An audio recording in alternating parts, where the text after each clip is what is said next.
Joining us now is Ries. He is the author of The Lean Startup, and we welcome you all the way from San Francisco to Toronto, Ontario. Thank you very much. Nice to have you in that chair. Nice to be here. I think we need to start with some definitions, because I suspect most people, when they think about these kinds of, high-tech startups, it's two guys in a garage and that type of thing. Is that really what it is? Not at all. And in fact, one of the most surprising discoveries I've made in the process of trying to teach this entrepreneurship methodology is that entrepreneurship really doesn't have anything to do with whether you live in a garage, whether you eat ramen noodles, whether you meet that kind of proverbial definition of the guys in a garage. Instead, entrepreneurship is the management discipline that deals with high uncertainty situations. And so to me, what defines an entrepreneur is someone who's trying to build an organization that is trying to create a new product when they don't even know yet who their customer is going to be. You don't know what the market's going to be. You really have no idea if it's going to be successful, and therefore, you're probably wrong about pretty much everything. And if that doesn't happen most of the time in a garage, where does it happen? It happens all over the place. In Silicon Valley, where I'm from, we have a whole industry of venture-backed startups. It's very high-tech, very finance-driven. But as I've traveled the world, I have met entrepreneurs in the proverbial garage, but also in Fortune 500 boardrooms. Companies today have to depend on innovation more and more, and that means they're trying to invest in internal innovators to create the next generation of products. They also buy startups. And then I've met innovators in nonprofits, in government, really in every sector. Because the cool thing about entrepreneurship is it's just about building an organization under conditions of high uncertainty, and the world is getting more and more uncertain every day. Therefore, there's more and more entrepreneurs everywhere we look. And you are championing this idea of the lean startup or lean management. What does that refer to? The original term lean referred to lean manufacturing, which is a manufacturing and supply chain methodology that was pioneered in Japan by Toyota and other companies. In the Toyota production system, we took something we thought we understood really well, manufacturing, and realized that there was actually a lot of latent creativity and talent locked up in the employees of the company. We made it more iterative, faster cycle time, more listening to customers, and by doing that, we're able to really dramatically transform supply chains. So the lean startup is, by analogy to lean manufacturing, a similar approach, but now applied to the process of entrepreneurship and innovation itself. And just to be clear, how would that be different from, say, traditional manufacturing or the traditional startup? The traditional startup is pretty much all about the business plan and then successfully executing the plan. Most of the startups that I've built have failed, I'll be honest, I got to admit it. But that's the same for everybody. That's the same for pretty much all entrepreneurs. And the reason they failed is that we believed we could predict the future by making a really good plan, and all we had to do was execute the plan. In the 20th century, most business was about forecasting and planning. But forecasting and planning only work if you have a long and stable operating history. And yet, the world is not exactly getting more and more stable every day. So in the traditional model, you build this plan, you build a product to the plan, you launch it into the market, and you pretty much hope for the best. And what we see all the time are these big companies and high-tech startups and garage startups, all the same, putting these products out into the market after having spent months or years developing them, and then basically having them pulled from the shelves after just a matter of weeks. Not because the product didn't work, but because nobody wanted to buy it. So the antidote to that is what? We have this concept we call the minimum viable product, which is, instead of having our grandiose vision and trying to come up with the biggest thing we possibly can, let's find out the smallest thing we can build that's just large enough to start testing to see if our basic assumptions are even correct. So if you think about the classic story of Facebook in the college dorm, the first version of Facebook was not a massive product like it is today with hundreds of millions of users. It was something just good enough for Harvard University to spread virally on that campus. That was the beginning of the learning process for Facebook to eventually build a sustainable business. On the face of it, that sounds like it shouldn't work. Because once you get something that's just barely born out there, surely bigger, richer, better, smarter people are going to steal it and do better with it than you would have. So why does this work? It's one of the most pervasive fears of entrepreneurs and also the most misguided. And in my workshops and when I work with entrepreneurs, I have a cure for this problem. If you're afraid of having your idea stolen, the exercise is take one of your ideas and try to get it stolen. Write the plan, write the memos, find the relevant product manager at a big company and try to get them to steal your idea. How does that advice go over? It goes over really well because not once in all the years I've tried to get entrepreneurs to do it has anyone ever actually had their idea stolen. The truth is that managers inside big companies are full of plenty of good ideas. The reason they lose out to startups is they can't execute, they can't test, they can't actually do the experimentation that a startup can.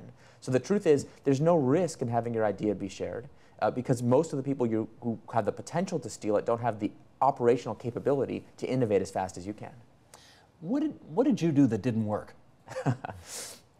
I built several startups that didn't work. One of them, literally we spent years and millions of dollars in what we call stealth R&D. So stealth mode means we don't tell anybody about it. We couldn't tell our families what we were working on. We didn't tell our customers nothing. We built up an amazing product, really technologically very advanced. And then when we released it to the public, I think the company had something like 200 employees. So it's not even like the product was a failure in any absolute sense. It was just, it couldn't possibly live up to the massive amount of hype and burn rate and investment that we had poured into it. Can you say what it was?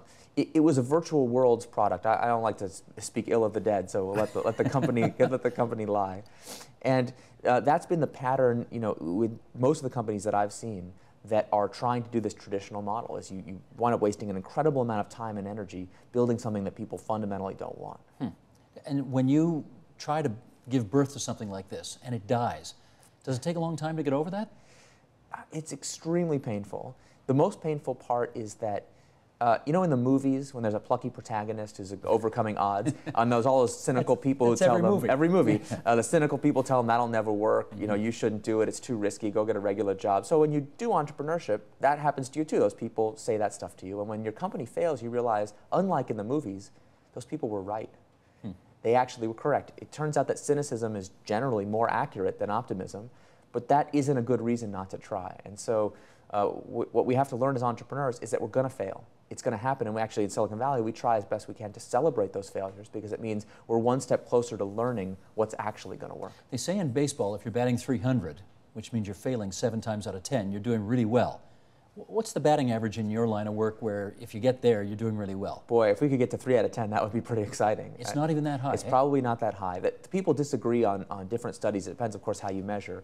Most venture capitalists who do this for a living have a saying. They always say, basically, 1 out of 10 companies pays for the whole fund, which means if you can just get one monster success out of 10 companies, if that one success is a Google or a Facebook, then it'll pay for the rest. And so we've gotten used to that really high rate of failure, and it made sense in an era where most of the startups were based on technological breakthroughs. If right now I told you I had a startup and I was working on teleportation, you say, well, that's pretty exciting, but we don't have to ask, are people going to want teleportation? I think Star Trek fans will. Yeah, all Star Trek fans will be there lining up. The real question is, physically, can you make it work? But increasingly, because technology has advanced to a point where we can pretty much build anything that we can imagine, the dominant question of our time is not can it be built, it's really should it be built? Does anybody want the thing in question? And so the lean startup is all about trying to answer that question as quickly and efficiently as possible. That's still the same question, though, for traditional business as well. At the end of the day, you got to have a customer for whatever you're going to produce, right? That's exactly right.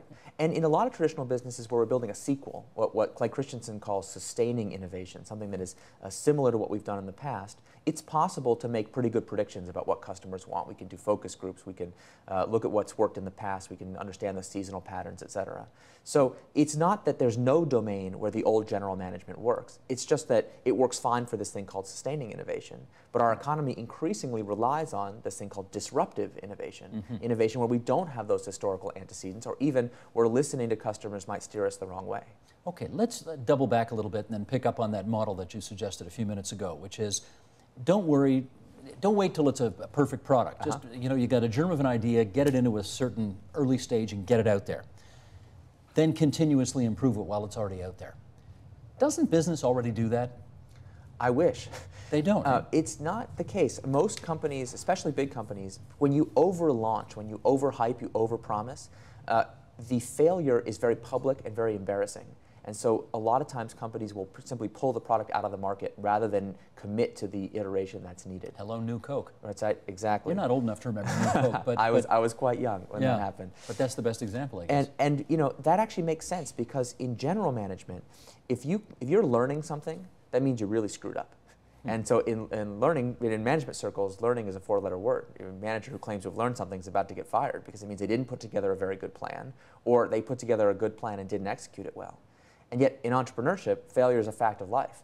So what we're trying to do is rehabilitate the concept of learning as a positive thing that everyone can rally behind. And in fact, we go so far as to say that in entrepreneurship, learning is the unit of progress. More important than making stuff, more important even than making money. But I thought the idea was you only get you don't get a second chance to make a first impression. So if you're out there with something that you expect to improve as it's out there, is that maxim no longer a truism? Well, it's not a truism, although it has a certain kernel of truth.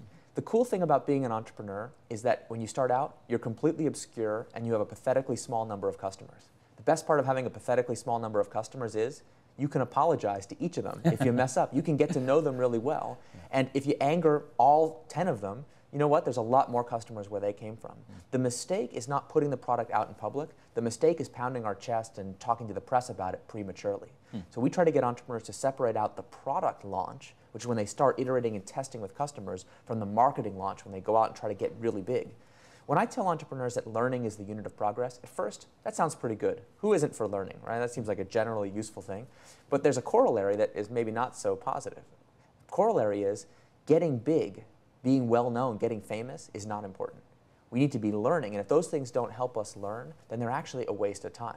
Okay, then if the metrics by which we are now supposed to measure success have changed, how do we know when we're being successful? It's very challenging. Traditional business relies on what I call vanity metrics, which are just the biggest numbers possible. The numbers you put in your press release to make your competitors feel bad that, wow, why don't we have billions of hamburgers served or billions of messages sent? But those messages actually obscure more than they help. And what we're doing is developing a new accounting paradigm specifically for early stage ventures. I call it innovation accounting. And it is a way of tracking progress even when the numbers are really small. So if you look at the really famous entrepreneurial success stories, you will often find this moment when things look really bleak because they only had a few hundred customers, a few thousand customers, but the per customer data was really exciting because the customers were basically addicted to the product. They loved it. They were really excited about it. And so if you're just looking at the gross numbers, the vanity metrics, you can't see that tremendous progress is being made. Whereas if you use innovation accounting, we can reveal that progress earlier. Would Google be an example of that? Absolutely. They were. There was a time when, if you go back into what's called the Wayback Machine on the internet, so you can see products, in their earliest releases. You go back to the early days of Google. Today, we laud the Google founders as if they were geniuses because they understood that simplicity rules on the internet. But if you go back and actually look at the original versions, they're very apologetic about how simple it is. You almost feel like they're kind of embarrassed to have put this thing out there, and they're like, listen, we promise we'll make it more complicated and we'll get all those portal features later. And it just turned out one of the really exciting things about minimum viable product is that sometimes customers actually prefer the minimal version to your maximum vision. And if you don't have the courage to put that minimum version out, you'll never discover it. I think that really is the story of Google. Larry and Sergey, though, were two guys in a garage, were they not? Yes, at Stanford University in the PhD program, very classic story of entrepreneurship. But an anomaly. In terms of how successful they were, for sure. Well, in success and also being in the garage, which you told us off the top is the way it doesn't usually start. Yeah, exactly. Let's finish up on this, Eric. What businesses outside of the technology world, what's the most important thing that they can learn, that they can apply to their admittedly otherworldly stuff that you're championing today? Yeah, what I'm excited about is that although my background is totally in high tech, I was a programmer before I was writing about management. These ideas are being applied in a lot of industries outside of high tech. And in the book, we profile case studies from clean tech. We have a company in India that's doing laundry services, a lot of physical products. The truth is that these techniques don't have anything to do with technology. They have to do with trying to work backwards from what are we trying to learn to what do we need to build. And the nice thing about the technological tools at our disposal is they're available to everybody, whether you're in high tech or not. So even if right now someone who's watching has an idea for a really exciting new physical product that has to be manufactured, it could take years. They don't have to wait years to find out if customers want it. Their customers are on the internet. So if your customer's on the internet, congratulations, you're in the internet business. And that means right now, today, for $10, you could set up a web page where you offer people the chance to pre-order this new thing you plan to build. You could buy advertising on Google AdWords for a few cents a click. And you could find out today if people already want the thing you're trying to make. And so you can get that information in minutes, hours, days, instead of months and years. Fascinating. Is it odd for a high-tech guy like you to have done something as pedestrian as written a book that requires publishing on paper? Yes, we put the ink on the dead trees. That's what we did. It was a very strange process and very at odds with the way I'm used to working. The truth is that books still play a very important role in our culture. And the role that they play is in reaching people like the people potentially watching your program, who aren't necessarily thinking themselves as high-tech entrepreneurs, who aren't reading the latest high-tech blogs and on Twitter, people who are just interested in what are the important ideas I need to understand for my business, for my career. And so we want to reach those people, and we want to be on programs like this one. The way to do it is still through the traditional media, traditional publishing. So I have tremendous respect for that industry, even though I find it well, a little bit strange. 3 cheers for tradition. Exactly right. Eric, it's good of you to join us at TVO tonight. Thanks so much. The Lean Startup is Eric Ries's latest. Thanks again, Eric. Thank you very much.